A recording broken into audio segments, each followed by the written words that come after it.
Hello again and welcome back to another one. And today we have a couple of topics to cover. One from Tony Yayo, who recently expanded on what they faced for working with Eminem during the shady Aftermath G-Unit global dominance. And this one's quite interesting, as you'll find some users on the internet who've called Yayo a liar for this, when we have several examples, even from recent years, aimed at Eminem associates like 50, Royce and King Crooked, and we'll get to more on this in a bit. Today we also have one on Ludacris, one of my favorite rappers of all time, who revealed that he got props from Jay-Z for being underrated. And today we'll start with the biggest hip-hop album of all time, based on global equivalent sales of 36.9 million units sold. One of the few cases of sales meets quality, the Eminem Show, that turned 21 a few hours ago, and Paul Rosenberg reacted on Twitter to this. Look at them glasses though, happy anniversary to those amazing albums for real. And some have gone poetic in reaction to Paul Rosenberg. Being born with a talent is both a blessing and a curse. It's hard to find the courage to leave the talent. The thought of failure is omnipresent, but only those who dare and take risks can win or lose. Marshall, you did everything right. Your talent is a blessing to the world. And despite being released nearly 2 decades before music streaming took over the industry, check this out. The Eminem Show completed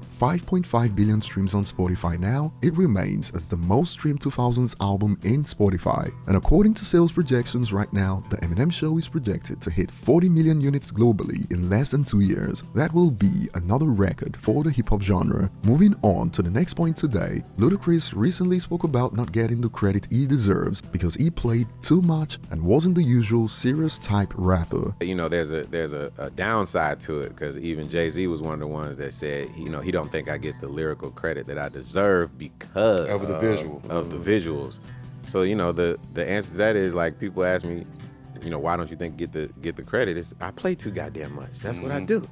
You know, and I wouldn't have it any other way. That's why my name is Ludacris. It's beyond crazy. It's wild. It's ridiculous. I like post effects and augmenting reality, big shoes, a big chain, and bobblehead and all that. So it's like, I get it. You know, I can't be mad at it. And this is quite interesting because even today, rappers like Busta and Eminem face the same issues because they aren't always the typical tough guy gangster, psychopath killer 100% of the time in their songs. And you can find takes like this on the Hip Hop DX's report. I would add Busta, Redman and Missy, also even M. For a long time had guys I knew thinking his whole album was like Hi, My Name Is or Real Slim Shady. It's a choice you have to make, but I respect all those artists for stretching the boundaries. While on the other end, some are with big gip on why Luda doesn't get the respect he deserves. If you remember the stories we covered a few months ago about the New York bias, hence a user concludes, because he's from the South, that's pretty much it. With all that being said, Ludacris is still objectively one of the biggest rappers of all time in the United States, with over 13.5 million certified album units. Moving on to the next point, Tony Yayo in a recent interview with Vlad spoke about what they faced because of their association with Eminem, and he revealed, "We got called house dudes for effing with Eminem. The source, they would take it to another level. That's when the disrespect for me was like, well, damn, what does color have to do with anything with music? What does color have to do with anything with people? I don't care what color or religion you are. That's just me. We from New York. It's a melting pot of people." Now, we have receipts that show this still goes on to this day. Even some Eminem fans on platforms like Twitter face the same backlash when people find out their race. But Yayo continued, "We grew up around all kinds of people, so I don't give a F what color you are. I don't look at you as a culture vulture because you're white. That could be somebody else's opinion. It's not mine." And he brought up Melimel, Grandmaster Flash, or one of them said something about Eminem like that's his opinion. My whole thing is, it did more for me, him and 50, than anybody else did in my career.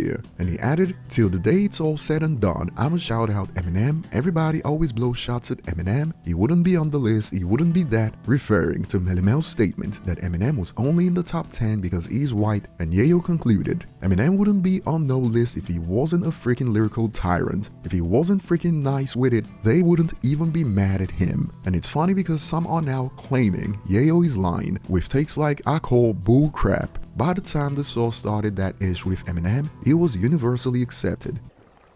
Really?